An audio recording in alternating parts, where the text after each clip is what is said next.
way it currently stands, forced labor, slavery takes precedence over rehabilitation and public safety. Oh, by the way, while the Biden administration gives reparations to everyone but free people, look at the billions he has run over to Ukraine. We don't have black grocery stores because if you think about it now, just to get in that supply chain, it's almost unheard of. They don't want the truth to get out. Okay? I don't want to know what my family did or what all these people did and all this stuff like that. Okay? Come on. You read that 500-page report. There's this thing called white superiority and black inferiority. That mindset allows all of the behaviors that we've seen across generations, allows for the construction of these policies and practices and systems and structures that continue to oppress us. This is not a handout. This is a debt that is owed. You know, Allensworth was like the internet of his time in 1904, 1905. The total black population in California is about 2.6 million, and then of that, the descendants compose about 2.2 million of that. So California, with a multi-billion-dollar surplus, can absolutely afford to satisfy the international terms for reparations, beginning with compensation. Any financial obstacle that exists that impedes the success of increasing financial prosperity needs to be dealt with and eliminated. No matter where we've been, no matter what part of this fight we've been in, we've been harmed, and we had harm done to us specifically. When I got to Los Angeles, this was some of the worst segregation I'd ever seen. And remember, I'm telling you, I'm from Mississippi. Because as you can see, I'm giving you broken history right now, you know? But I had to give it to you guys today. I said, no, I got to show them this because it's so precious and nobody really knows about it. Black people don't have that kind of luxury. Our historically black communities have been redistricted multiple times. Now listen, if you can't handle the TR roof, don't tune in.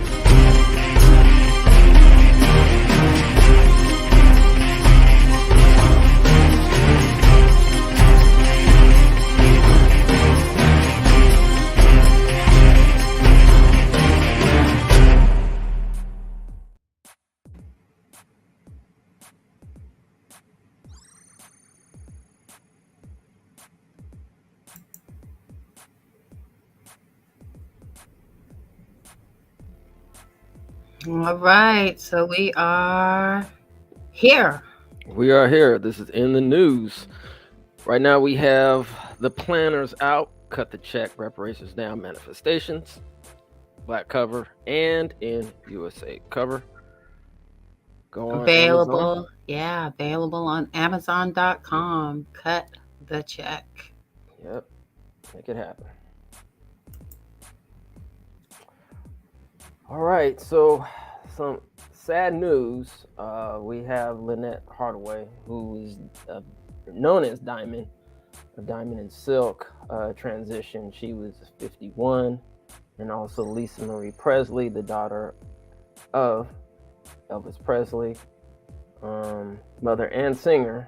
She transitioned herself the young age of 54. So may they both rest in peace. Yes, rest in peace. And I know that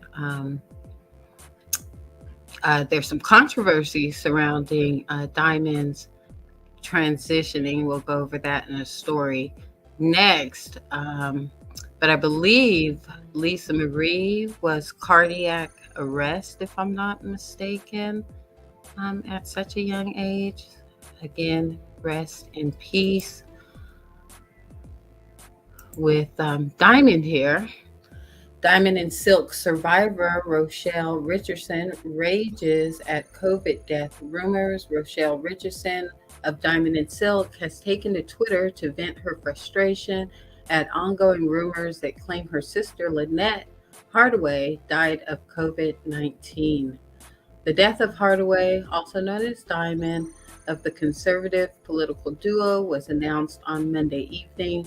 The tweet by the duo's Twitter page read, "The world just lost a true angel and warrior, patriot of freedom, love, and humanity. Please respect the privacy of Diamond's family. Memorial ceremony to be announced. Contributions toward preserving Diamond's legacy are only being accepted at the following link." So if you're going to contribute to the official link so you don't get caught up in any donation scams there. A cause of death was not confirmed by Hardaway's family on the group page. Despite this, some social media users began to speculate and suggested she was hospitalized and died with and because a coronavirus infection. Many of these claims were made on the basis of a report from a website publication, Blavity, that said she had been hospitalized in November. The article now appears to be unavailable and can't be checked or verified. Richardson has now called out some of these social media users and demanded they remove their posts and demanded for proof that they know she died of coronavirus. Tweeting on Wednesday, she replied to Mark Lamont Hill, a Temple University professor, who said the pair were fired by Fox News for their COVID-19 stance. The Diamond and Silk page said, quote, "I will not allow you or any other mofo the opportunity to disparage, slander, and lie on my sister and I." Quote, "Where's your proof that my sister was ever hospitalized due to COVID and that we were fired from Fox?" Quote, "Investigate before you celebrate. You have until 12 noon to retract." So, looks like she's looking for some verification there. Another sad Ashe. Absolutely. Keenan Anderson, cousin of Black Lives Matter co-founder, dies from cardiac arrest after being tased by Los Angeles police. A 31-year-old father and English teacher died from cardiac arrest last week after he was repeatedly tased by police, according to the Los Angeles Police Department, marking the third officer-involved death in the city this year. Police encountered Keenan Anderson, who is the cousin of Black Lives Matter co-founder Patrice Cullors, on January 3rd at the site of traffic collision in Los Angeles' Venice neighborhood, police said in a news release last week. As police struggled to arrest Anderson, they tased him repeatedly.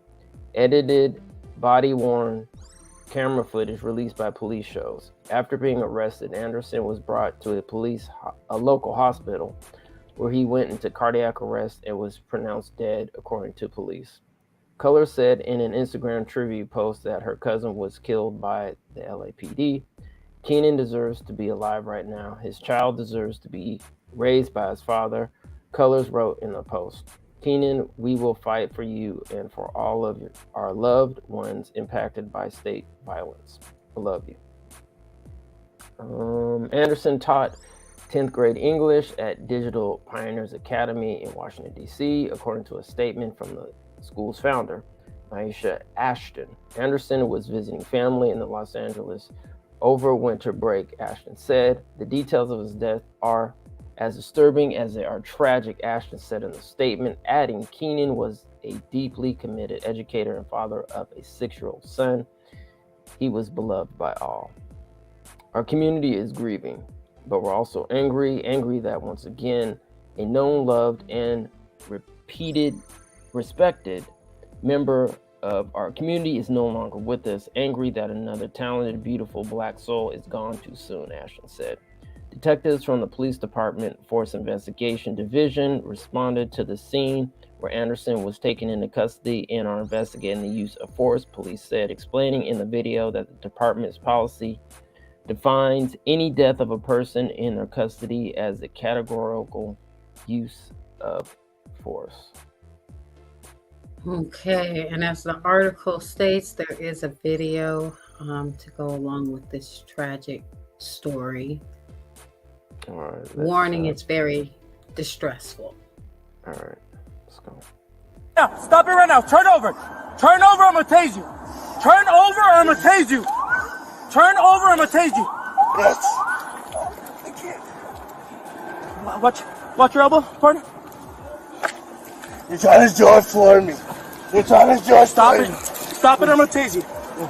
Okay, stop it, or I'm gonna tase you. Stop it, or I'm gonna tase you. Stop resisting. Please. Stop resisting. Please. Please. Please. All right, yeah, we gotta. Wow, that's tragic, man. Yeah, and I, noticed that there was a black police officer involved in that, whatever we're calling it, murder. And in California here, we have use of force laws on the books. So, we're going to have to do some further investigation and see if any of these use of force, laws are being enforced out here. Yeah. I just don't understand why they couldn't just have apprehended him and then just handcuffed him and put him in the car. That's your job. That's what you're supposed to do. They literally had the man on the ground. Right. Like, with dude, right. You got to be strong. I don't know what to tell you. You don't need to shoot and taser somebody as they're on the ground. Right. This is crazy. We need police that are able to de-escalate and handle these situations without, people ending up dead. And then the fact that this is Patrice Cullors' cousin. I'm kind of surprised that, she hasn't incited any riots or protests like in the George Floyd case. You know what I'm saying? It's her own cousin. And while she made this tribute, haven't heard much more from her or BLM regarding this incident. Yeah, maybe they're looking into it and maybe they're starting to, rally the troops. I don't know. But regardless, man, it's an unfortunate circumstance and situation. Yes, definitely. Veteran Sacramento police officer sues city, alleges anti-Black culture in department. A former Sacramento police acting sergeant is suing the city, alleging the department has a pervasive anti-Black culture, harmed the careers of African-American cops, and permitted politically divisive behavior among favored officers. Obed Magny, a Black man, alleges in a lawsuit that he experienced racial discrimination, retaliation, and harassment when he worked as an officer from 2006 through 2020. He filed a lawsuit in Sacramento Superior Court last month. Quote, the message within the organization was clear. Unless you are a white conservative, you don't belong, end quote, the lawsuit alleged. In fact, you have to give up your Blackness and assimilate to the culture if you want to have a career at Sac PD, end quote. The lawsuit centers on events in 2019 and 2020, including during the racial justice protests that followed George Floyd's death at the hands of white Minneapolis police officer. The Sacramento Police Department at the time was led by Daniel Hahn, the city's first Black chief. As of 2020, about 5% of the police department's 1,170 employees were Black, and many allege the department favors white officers with mentoring that lead to promotions. The lawsuit alleges police leaders went out of their way to mentor white officers to help them on their tests for sergeant promotions, but failed to help Black officers, leading to only 3 Black officers making sergeant in the past 20 years. Magny alleges a lieutenant used a racial stereotype to describe people protesting Floyd's death in 2020. The lieutenant, quote, was talking about an unruly group that was causing a disturbance. As he was freely speaking, he referred to these protesting people as, quote, the Hennessy drinking group, end quote, the lawsuit alleges. Quote, the smile on his face, the hubris in the manner he spoke gave the impression that he was with his people. When Magny met up with the other Black police officers in the room, they all came to the same conclusion about what he was saying. They knew complaining about the incident would have led to retaliatory attacks like those Magny and others had suffered. I mean, so facts on, Sacramento and their favoritism towards white people. I mean, the situation that I'm going through with the city of Sacramento, with the film office that they put into place, even though I'm the only one who had direct experience in the film office, they chose to hire a whole white woman who didn't have any experience with a film commission office. And they hired my old boss as a consultant to go over and train her and teach her everything she needed to know to be a successful film commissioner. So this is facts. I mean, no lies detected in this story here. All right, some international news. Bolsonaro eyes return to Brazil as U.S. stay pressures Biden. The Biden administration is growing pressure from leftists in Latin America as well as U.S. lawmakers to expel Jair Bolsonaro from a post-presidential retreat in Florida following his supporters' brazen attack on Brazil's capital over the weekend. But the far-right ex-president may preempt any plans for such a stinging rebuke. On Tuesday, he told a Brazilian media outlet that he would push up his return home, originally scheduled for late January after being hospitalized with abdominal pains stemming from a 2018 stabbing. I came to spend some time away with my family, but these weren't calm days. Bolsonaro told CNN's Portuguese language affiliate in Brazil. First, there was this sad episode in Brazil, and then my hospitalization. Bolsonaro arrived in Florida in late December, skipping the January 1st swearing in of Luiz Inácio Lula da Silva, who became the first elected Brazilian president not to receive the presidential sash from the predecessor since democracy was restored in the 1980s. Bolsonaro is reportedly staying at the Orlando area home of Brazilian mixed martial artist fighter Jose Aldo, a fervent supporter. So yeah, it looks like it's Brazilians off the chain right now, going off there. But hey, he's chilling right now in the U.S. Before returning. So we'll see what's going to happen with that story. Yeah, hopefully some of that unrest will settle.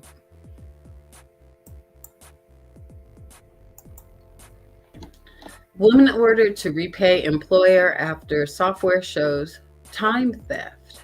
Company tells Canadian tribunal it installed software on Carly Bessie's laptop after finding files over budget and behind schedule. The Canadian woman has been ordered by a civil tribunal to compensate her former employer for time theft after she was caught misrepresenting hours worked by controversial tracking software. Carly Bess, who worked remotely as an accountant in British Columbia, initially claimed she was fired from her job without cause last year and sought $5,000 or $3,000, basically about $5,000 US in compensation, both in unpaid wages and severance. But the company, Reach CPA, told the tribunal Bess had logged more hours than 50 hours that did not appear to have been spent on work-related tasks. Reach said it installed employee tracking software called Timestamp on Beth's work laptop after it found her assigned files were over budget and behind schedule, a strategy companies are increasingly taking in the era, excuse me, of remote work. The software tracks how long a document is open, how the employee uses the document, and logs the time as work.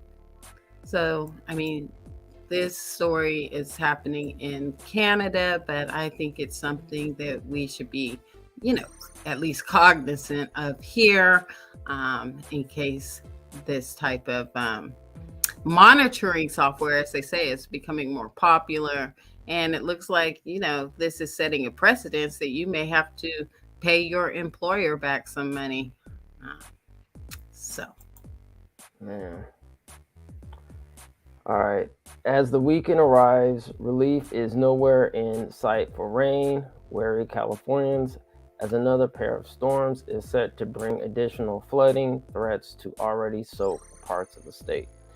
Yet another atmospheric river fueled weather event since Christmas Day will better the state Friday and continue through the weekend, according to forecasters. The storms, which have killed at least 19 people, according to the Los Angeles Times, are the latest to hit California in 2023. The onslaught of violent weather left sinkholes, uprooted trees, damaged roofs, and collapsed hillsides. Roads closed due to rock slides or flooding, and tens of thousands of people have been forced to flee their homes.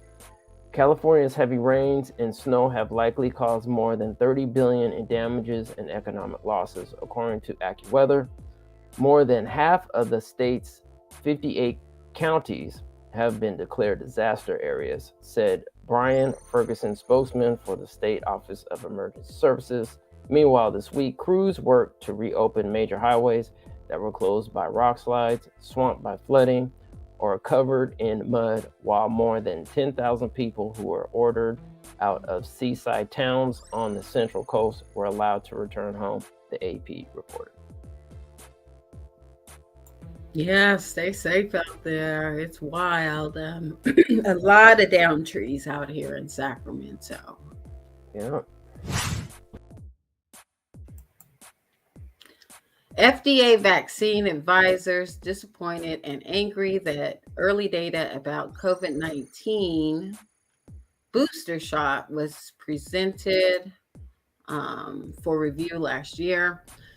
Some vaccine advisors to the federal government say they're disappointed and angry that government scientists and pharmaceutical company Moderna didn't present a set of infection data on the company's new COVID-19 booster during meetings last year when the advisors discussed whether the shot should be authorized and made available to the public. The data suggested the possibility that the updated booster might not be any more effective at preventing COVID-19 infections than the original shots. The data was early and had many limitations, but several advisors told CNN that they were concerned about a lack of transparency. U.S. taxpayers spent nearly $5 billion on the new booster, which has been given to more than 48.2 million people in the U.S.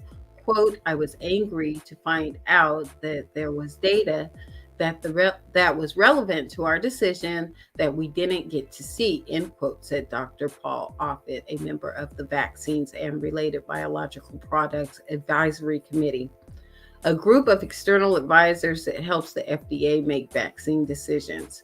Quote, decisions that are made for the public have to be made based on all available information, not just some information, but all information, end quote. At a meeting of this FDA advisory group in June and a meeting in September of a panel that advises the U.S. Centers for Disease Control and Prevention, the experts were presented with reams of information indicating that the new vaccine worked better than the one already on the shelves, according to a review of videos and transcripts of those meetings and slide presentations made by Moderna, CDC, and FDA officials.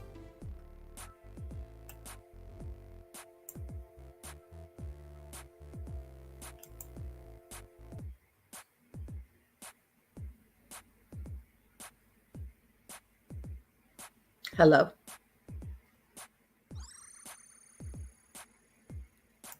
right, I guess I better take myself on mute. All right, let's do it. I guess people want their money, and we want to explain about the 1.3, but I need to take myself off mute in order to do that. All right, here we go. New Mega Millions jackpot of 1.35 billion is game's second highest. The Mega Millions prize has grown again to an estimated 1.35 billion. After there was no winner of the lottery's latest giant jackpot. The numbers drawn late Tuesday night were 7, 13, 14, 15, 18, and Gold Mega Ball 9. The new jackpot drawing on Friday night will be another milestone in the game, Mega Millions said in a statement early Wednesday.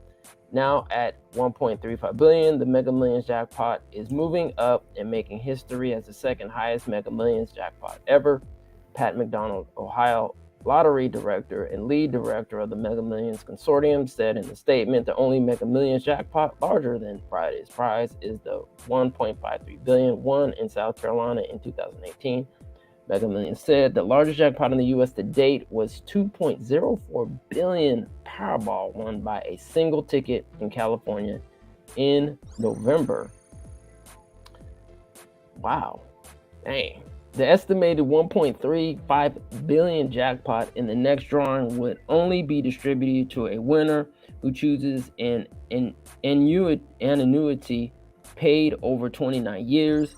Nearly all grand prize winners opt to take a cash payout, which for Friday night's drawing is an estimated $707.9 million. All right, so it looks like there is an update on this. So Friday night's drawing, meaning yesterday? Yeah, there is an update. So supposedly, allegedly, there was someone in Maine who won the 1.53 billion Mega Balls jackpot. The winner has not yet been identified. And I think there is also, and that was according to a New York Times article. And it looks like there was another winning ticket in Louisville that was worth $1 million. And so that's according to WLKY.com. Y'all want to check that out. It said someone in Louisville is $1 million richer after Friday night's Mega Millions drawing, according to the Kentucky Lottery. So yeah, it's interesting how, people can come in with all this money for, the lottery and give. I mean, a lot of it is, well, money for the lottery, a lot, it comes from, people playing and the pool growing. And since we're seeing these high pots, it's, probably because people, due to desperation, people just hoping, dreaming that they can, find some kind of relief, even if it's through the Mega Millions jackpot. Yeah, I mean, it's just interesting how, once again, as you were saying, out of desperation, people will do this, but, when it comes to freedom and monetary compensation for those who built this country, right? You can't find the money. There's no money out there at all, so. Yeah, the Mega Millions out here in California is out with we have our own little lottery drawing. Can't think of what it's called right now. Super something or something? You don't know? Yeah, I don't know. I haven't participated in any lottery in it's been about 20 years. Yeah, well, I'm just thinking, the California lottery, that maybe some of the proceeds, some of these proceeds are supposed to help schools and stuff. Maybe that can go into our reparations trust fund as well. So there's ways, like you said, to find the money. They're just going to have to get creative. All right, and then let's see what we have here. A recent tweet from Incarceration. That's a creative handle there, Incarceration. Says CB and S Bank in Russellville, Alabama practicing what AL and MS both do. They elevated Robert E. Lee to a joint holiday on MLK Day. Lee has no visible connection to this date, but it's Alabama. Happy joint Robert E. Lee and MLK Day from Alabama. This year's sign reads, holiday notice as office will be closed Monday, January 16th in observance of Robert E. Lee and Martin Luther King Jr.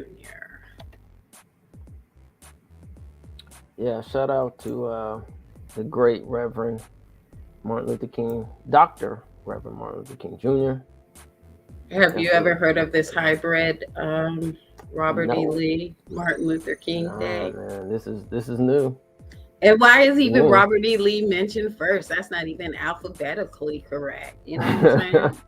Should be Martin Luther King and Robert E. Lee, if anything, or let's just remove Robert E. Lee altogether. Yeah. Speaking of people that should be removed altogether. Exactly. Did Representative George Santos flash the white power symbol in the House chamber? All right, here we go.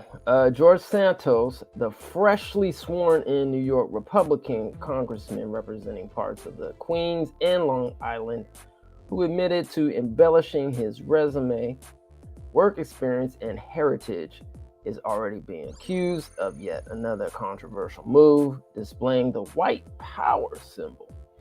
In a now viral photo, Santos is shown with his fingers forming an OK gesture, a symbol that the Anti-Defamation League calls a sincere expression of white supremacy. According to the Southern Poverty Law Center, prominent figures who have used the symbol include Richard Spencer, who promoted the white nationalist rally in 2017, and Milo Yiannopoulos. I don't know, I think that's how you pronounce his last name. Alt-right commentator and former Breitbart editor who opted the symbol in 2015. Although Santos has yet to confirm that was his intention, a number of his new colleagues have expressed disgust. Looks like Richie Torres. Let's see what he said. George Santos is not biracial but triracial. He has Latino, Black, and now white power. Interesting. That was one of his tweets. And also looks like Torres had been a staunch critic of Santos before the new congressman was sworn into office, even introducing the Santos Stop, another non-truthful office seeker. I guess that's an acronym. Santos Act in December. The legislation would require additional information about a candidate's educational background, military service, and employment history to be included when filing a statement of candidacy for Congress. We also have one from Billy Baldwin. It's like he tweeted, he said, a gay, half-black, Jewish descendant of Holocaust survivors flashing the white power sign on the floor of the House of Representatives, today's Republican Party. So he's black. He's gay, half-black, Jewish, and a descendant of the Holocaust. Is he going to get reparations? I'm not even going to answer that. Well, will he vote for reparations since he's half black, you think? Not going to answer that either. Okay, moving on. Yeah. All right. Forbes named Sacramento best place to live in California. Let's see what they have to say. Forbes released an article listing Sacramento as the best place to live in California. The article considered the city size, crime rates, diversity, cost of living, and community amenities to determine the ranking. Quote, "We love it here," end quote, says Sacramento resident Robert Dinonato. Sacramento is number one, according to Forbes. The magazine considers data including crime rates, cost of living, and available activities from major cities statewide. Sacktown is on top. It's easy to live here, says Didonato, who moved from the Bay Area in the 90s. The education is good for our kids. The traffic isn't bad. The weather is pretty good. The people are great, says Didonato. The magazine touted the city's friendly atmosphere, leisurely activities like the American River Trails, and small businesses. Quote, Sacramento right now is going up, says Danny Yee, who works at Darling Avery, a nightclub in the heart of Doco, and says business owners have close ties to the community. Quote, a lot of them are born and raised or lived here for a long time. There is a tight-knit community here, says Yee. But not all locals feel welcome. Though the magazine highlights Sacramento's housing market, locals are getting pushed out. From an outsider's perspective, prices are a lot lower, rents are lower. There are Bay Area counties where the median price is at least twice as much, if not more. It's just a struggle. It's just the struggle is for locals right now. We're struggling to afford the market, says Ryan Lundquist, an appraiser and housing analyst, who says the ranking is bittersweet. I was glad to see Sacramento with positive publicity, says Lundquist. Forbes placed Sacramento ahead of San Francisco, San Diego, and Los Angeles. I don't even know how to comment on that. Family, don't believe the hype. Don't believe the hype. In front of San Francisco, San Diego, and LA. Now, granted, the homeless situation in LA and San Francisco in particular is crazy. But it's crazy here in Sacramento, yeah, it's too. getting just as bad. They said that Sacramento has outpaced San Francisco in homelessness. Yeah, I'd probably say per capita, probably. Yeah, probably per capita. All right. But I yeah, mean, it's. Go ahead. Yeah, I don't know. I would probably disagree with this article. I mean, if we're just talking about overall, definitely Sacramento is way behind San Francisco, way behind San Diego, way behind LA. Definitely those three. I mean, especially being at the capital of California, Sacramento needs to do a lot better Right. job. Sacramento is just a sad carbon copy of these other cities, or at least tries to be, doesn't lead in anything, even though it's the capital of California. Even, if we talk about reparations, LA already has a reparations commission. San Francisco has a reparations commission.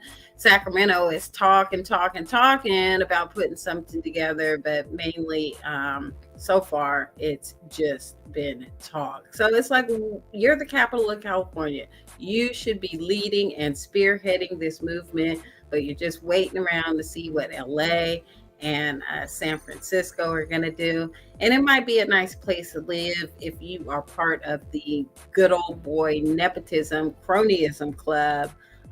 But for everybody else, we're being starved out and pushed out, like the article mentions. Well, speaking of starved out and pushed out, according to the New York Times, let's talk about what's going on with Biden and his border policy. The Biden administration's border policy relies on Mexico for crucial help. The extraordinary surge in the migration across the Americas has become the single most dominated issue in the relationship between the United States and Mexico. U.S. authorities stopped migrants 2.8 million times at its southern border in the 12 months ending in September, breaking the previous record set a year earlier. The two countries, linked by geography, share a common interest: trying to dissuade people from trying to illegally cross an already overwhelmed border. As the numbers have hit new highs, President Biden has leaned more heavily into enforcement designed to drive down unauthorized crossings. How was Biden able to pursue these increasingly aggressive measures? With help from the Mexican government. Mexico has agreed to take in a growing number of the migrants that the U.S. is swiftly expelling after they enter the country. This month, Biden announced some of his toughest actions yet, a policy that would deny a specific group of migrants the chance to apply for asylum if they cross the border without authorization, and would instead send them to Mexico. So many people are migrating right now because of how bad life has gotten south of the border over the past few years. Latin America was hit with particular force by the pandemic and economic downturn that followed. The ranks of the poor in the region would grow by up to 45 million. The United Nations estimated hunger, driven by inflation, the war in Ukraine, and the effects of climate change, is on the rise. Unlike most of the rest of the world, when suffering hits Latin America, its hundreds of millions of residents can decide to walk to the United States. Migrants have become so desperate that they are braving a 66-mile trek across a treacherous stretch of jungle at the Colombian-Panama border, known as the Darien Gap. Once considered barely passable, it is now a thoroughfare for record numbers of migrants. Between 2010 and 2020, fewer than 11,000 people crossed on average each year. Last year, more than 248,000 people made the journey.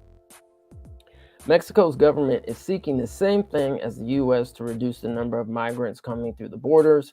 The influx is hard for Mexico, the government says, because it strains already thin public resources and puts money into the hands of organized criminal groups that are smuggling people through. It's also bad for migrants who are forced to take treacherous journeys through Mexico's violent corridors.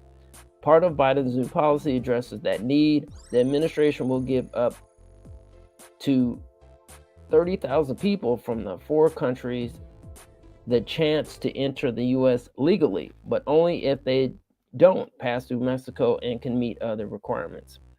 Since the new policy was announced, a senior Mexican official told the writer, the government has already noticed a drop in those migrants entering Mexico and the United States. Biden's policy. Biden came to office 2 years ago, vowing to undo the Trump administration's harsh migration policies in favor of more humane treatment of people fleeing their homes because they couldn't eat or were trying to escape violence. Soon after the inauguration, Biden moved to stop immediately expelling unaccompanied children and tried to freeze deportations. A judge halted the effort. But after a surge of migrants followed, the Biden administration eventually embraced stricter enforcement.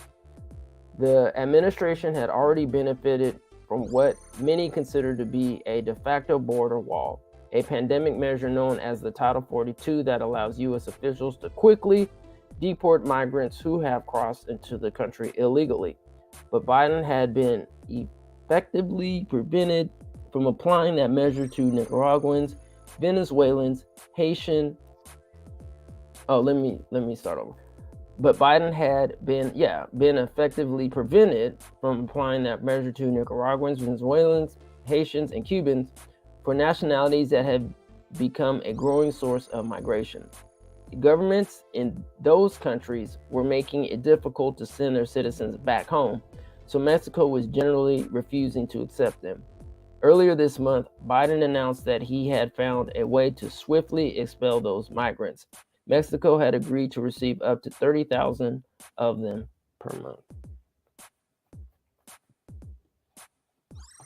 Yeah, we did cover this the last time, and what it sounds like to me is that, we're getting a bunch of Mexico's illegal alien migrants over here, and they're They're wanting to replace the Mexican, leaving Mexico, the illegal aliens, with these other populations of migrants from, brown countries like Haiti and what they say, Venezuela, Colombia, these types of places. It sounds like to me they're trying to concentrate them in Mexico while all the Mexicans come over here freely, is what it sounds like to me. We'll see how it all shakes out, but that's what it is sounding like to me. All right, let's see. House GOP passes repeal of IRS funding, boosts as its first bill in the majority. House Republicans fulfilled a key campaign promise on Monday, passing legislation to rescind the bulk of an IRS funding boost signed into law last year, making the first bill passed by GOP-controlled House this Congress. The bill, which is unlikely to see action in the Democratic-controlled Senate, passed in a party line 221 to 210 vote on Monday evening. Speaker Kevin McCarthy announced that the first bill of the GOP-controlled House would be to repeal the new IRS funding in September, when House Republicans released their Commitment to America midterm policy and messaging platform ahead of the election.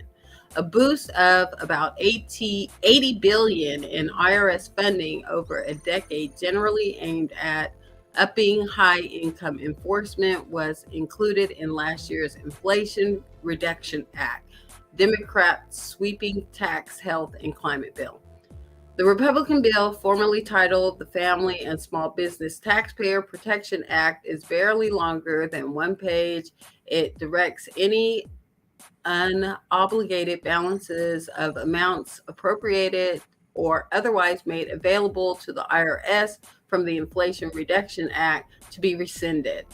The Congressional Budget Office estimated Monday that the legislation would eliminate about $71 billion at the total $80 billion that of the total $80 billion that was allocated for the IRS, but would reduce tax revenue by about $186 billion, translating into a $114 billion increase in deficits over the next decade.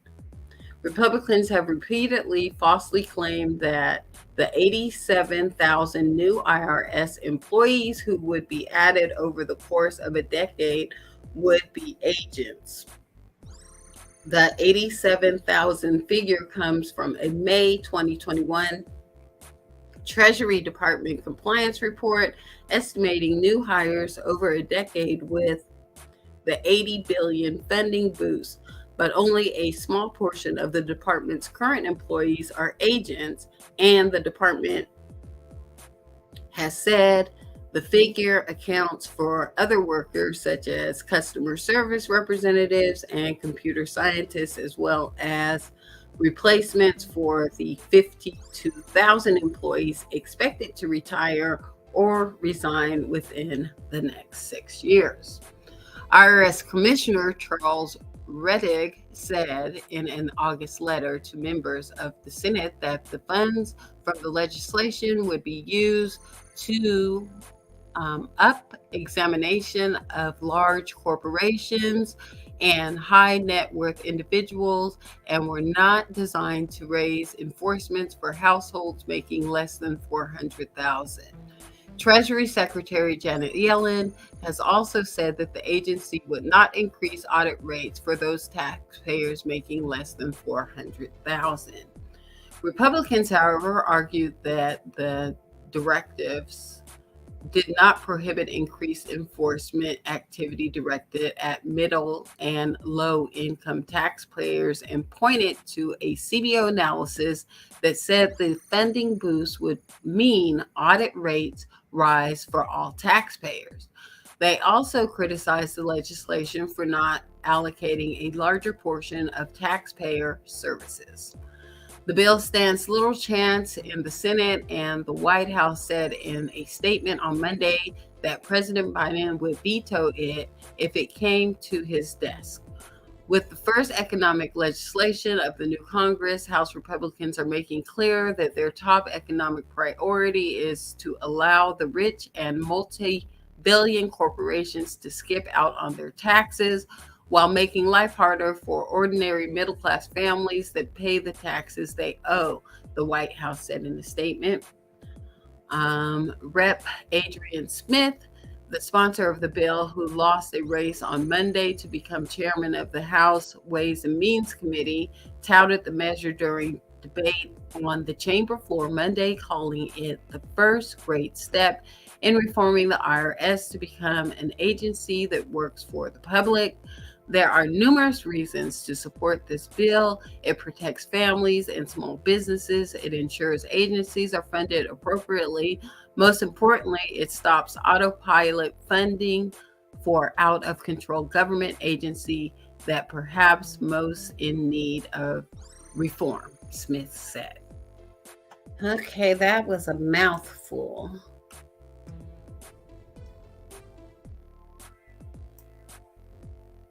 Yeah, well, I mean, they left out the part about how these 87,000 agents were going to be, having guns. I mean, that was part of the application. I remember we covered it on ET and Media. Part of the application was circulating was, that they needed to be comfortable carrying a gun or trained to carry a gun. I didn't know what all that was about.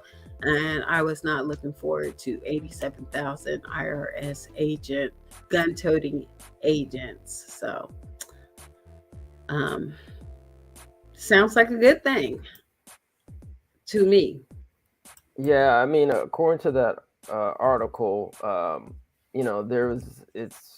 according to Republicans, it was falsely claimed about them being agents. I mean, I don't know. That's why I think if you want to go to the next one, we have to, we have to really, I think, look into these things ourselves. That's why here on the Mass Media Group, we actually read these bills when we have time, so we can do a proper analysis, regardless of what the media says. We have to do a better job in general as citizens of the United States, and also freedmen and quote unquote Black Americans, African Americans need to do a better job of what's going on with our government, because they're passing these bills and making certain statements and legislation. And, a lot of this stuff is going over our head, but until we read it, some of the language is pretty straightforward. Others language, you might need some other lawyers who are familiar with the jargon in this legalese. Yeah, these legalese in this matter. But in this particular case, this bill that I guess to rescind part of the Internal Revenue's Service, I guess, economic allocation to them is called HR 23, and which in HR 23, they mentioned that there's this bill called the Public Law 117-169, which is also known, as I mentioned in the article, Inflation Reduction Act of 2022.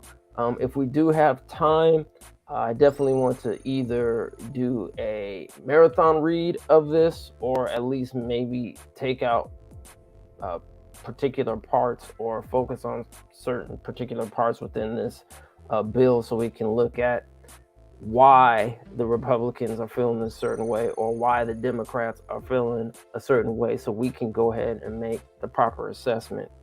Because obviously on this platform, we pretty much focus on reparations, and this might actually be a pattern, especially on the federal level, to see how the Republicans may treat, any bill that comes up regarding reparations, and how the Democrats, treat it.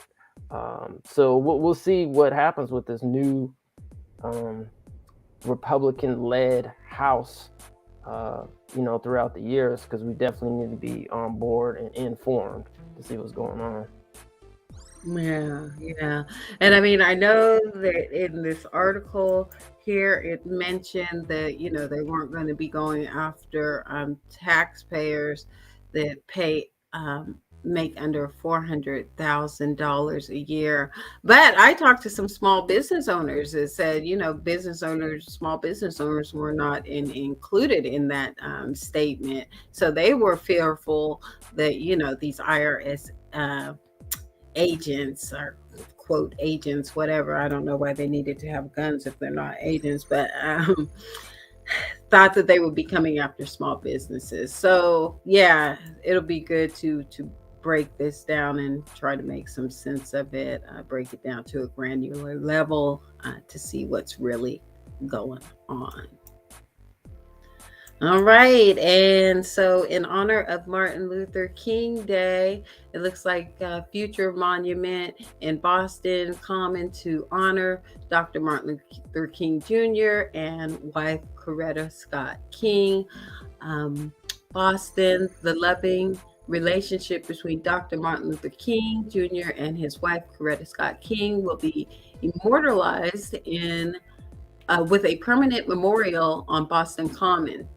The 22-foot bronze sculpture dedicated to civil rights icons called The Embrace will show the couple's arms intertwined and homage to when Coretta hugged Martin after he won the Nobel Peace Prize in 1964.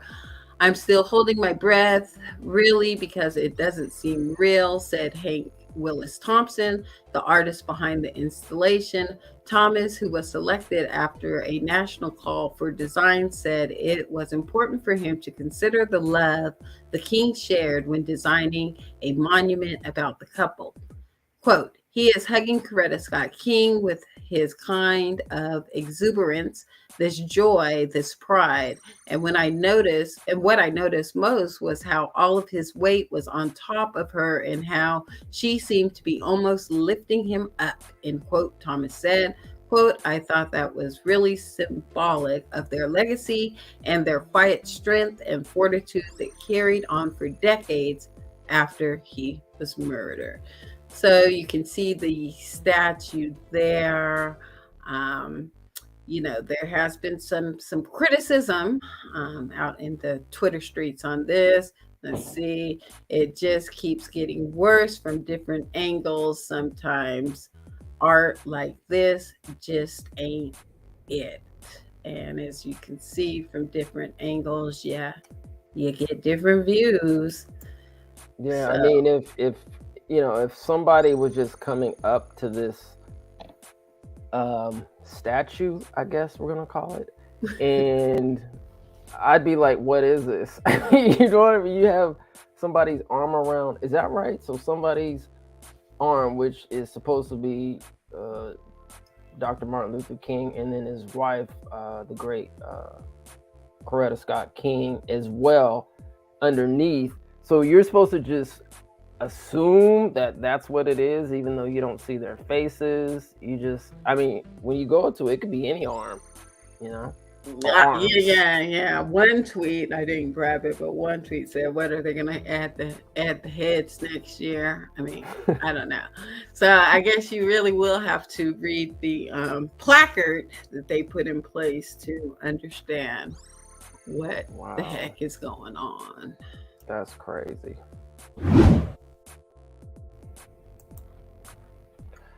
All right, so if you haven't checked this out yet, check out on the Minimus Media Group YouTube page right now. I did a story called From Cotton to Cannabis, Still Locked Out, No More Bootstrapping, Equity Only, a Freedman Perspective. So yeah, it's very interesting. Been reading Dr. Darity's book and Dr. A. Kristen Mullen in the book titled Why Am I Drawing a Blank From Here to Equality. And within that book, and once you listen to this video,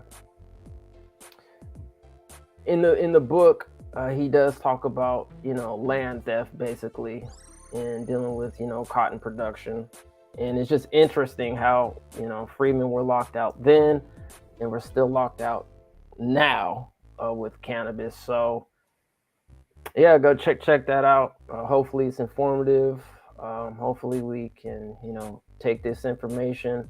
And if you are interested in the cannabis business, make sure, you do your due diligence on how much it costs to actually start up, especially when you're talking about distilleries.